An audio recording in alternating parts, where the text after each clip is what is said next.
its peak. She was in love as only teenagers can be, and she was on a hike with a whole gang together. He was her first in many years. They explored each other and their blossoming sexualities. There weren't that many opportunities to be alone, just the two of them. When the whole group was together, it was impossible. She was, therefore, happy when he suggested they'd go for a walk to see the fishing rods the boys had set up on the other side of the water, far away from the hustle and bustle of the camp.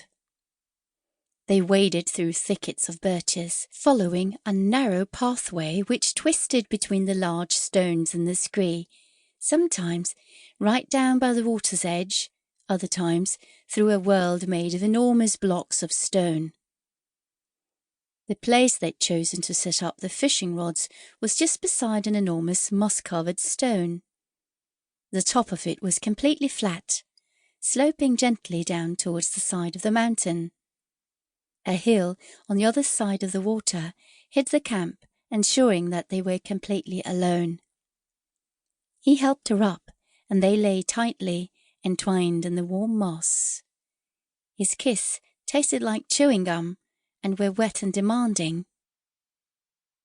His hands were soon eagerly discovering what lay beneath her thin t-shirt. He found one of her breasts, which he held between his fingers. Her own hands weren't much better. They stroked over his naked skin, making paths all over his warm body. It wasn't a long time before they were both naked. She still remembers the feeling of being naked without hiding anything at all. The warming sun, the burbling of the stream, and the twittering of the birds. His gaze moving hungrily over her. The mere pleasure of being young and horny. Then he was on the top of her, and she felt him slide inside her. It didn't last long since he was so young. Still, he had the ability to make it enjoyable for her, to take his time. She came back to the present, with a hand stroking her sweaty hair back from her forehead. She turned towards him. He was sitting beside her on the stone, smiling. "You were far away just now," he said. "Oh, yes, years back. You know, it was here I spent my summers, when I was younger. Lots of memories here," she replied, kissing him gently.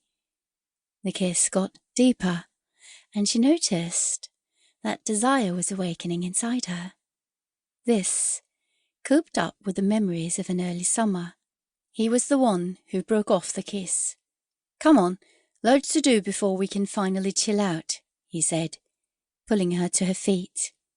With a sigh, she put on her rucksack again and trudged after him through the heather, down by the water. Incidentally, the view wasn't so bad. She saw his muscles moving beneath his jeans. His gait was resilient, determined. A shiver of joy ran up her back. It had been a long way, too long. Suddenly, it was as though her exhaustion was cast from her. She knew herself, knew that her desire for him was awakening. Her nipples stiffened beneath her vest, and her bra moved against them, sending tingles through her body with every step. She smiled to herself. Oh, yes, soon they would definitely relax. Several hours later, she was lying stretched out on her stomach, her sleeping bag placed between her and a path of moss. She was almost naked, wearing only some underwear. She sleepily felt the sun warm her back.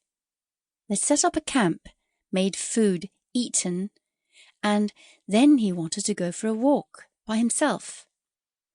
She'd been a little disappointed, but she'd hidden it well, she thought. They both agreed that they both needed time alone, especially here on the mountain. And she had no problem giving him his freedom. It was just that she had been hoping for something else at that moment. The desire was still there, hot inside her body. She twisted restlessly against the